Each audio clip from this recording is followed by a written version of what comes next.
Carson 617. In my years of doing television news, this is a segment I was hoping I'd never have to do, as 1 week ago we lost one of our own.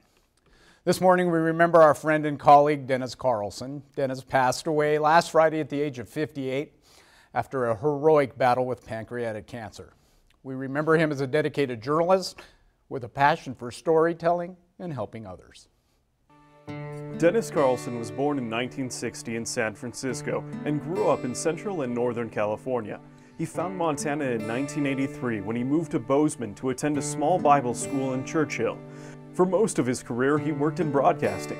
He was a DJ and reporter for KBOZ and then joined the Montana Television Network at Newswatch 26, Fox 7, and KBZK before taking a brief break.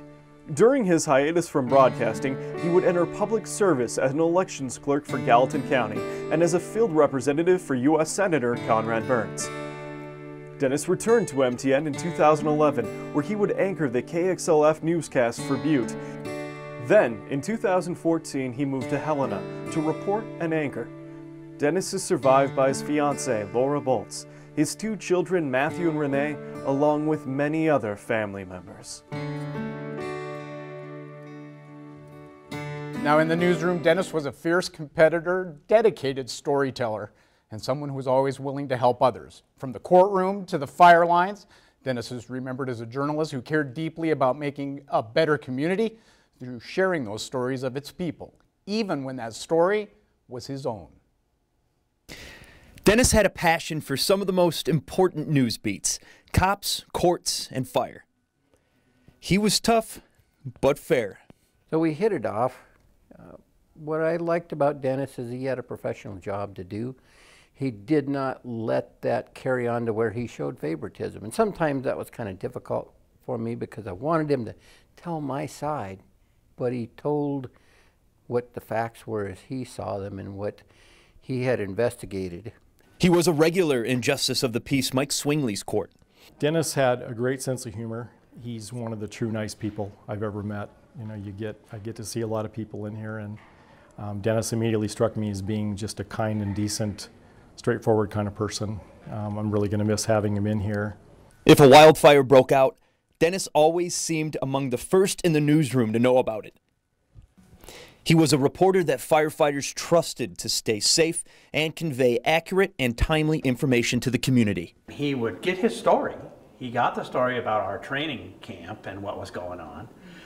But we started to work together, and he would then participate in the training by interviewing these folks and asking them the tough questions at times and responding then with some, you know, here's a good way to address that, here's a good, he did a wonderful job in helping us to bring our young information officers along and firefighters as well. And willing to help local law enforcement agencies through some of their toughest times. He volunteered his own time to help the Broadwater and Gallatin County Sheriff's Office share information following the fatal shooting of Broadwater County Deputy Mason Moore. And Dennis was willing to share his own health struggles. He was a type 2 diabetic and went through treatment for cancer following a 2004 diagnosis. TC is the most common form of cancer found in men aged 15 to 35. In 2004, I was diagnosed with testicular cancer. After an operation to remove a tumor and radiation therapy, I began my recovery. Before battling cancer again this past year. Now, when Dennis wasn't lifting up members of the community, he was lifting us up in the newsroom. He's always willing to share his wit, his humor, his faith, and his experience to make us better journalists and better people.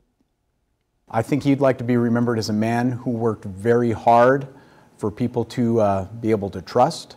They could. I think he wants to be remembered as a man who cared very dearly for his family and for his friends, and his job was more than just sitting at a TV desk or standing in front of a TV camera.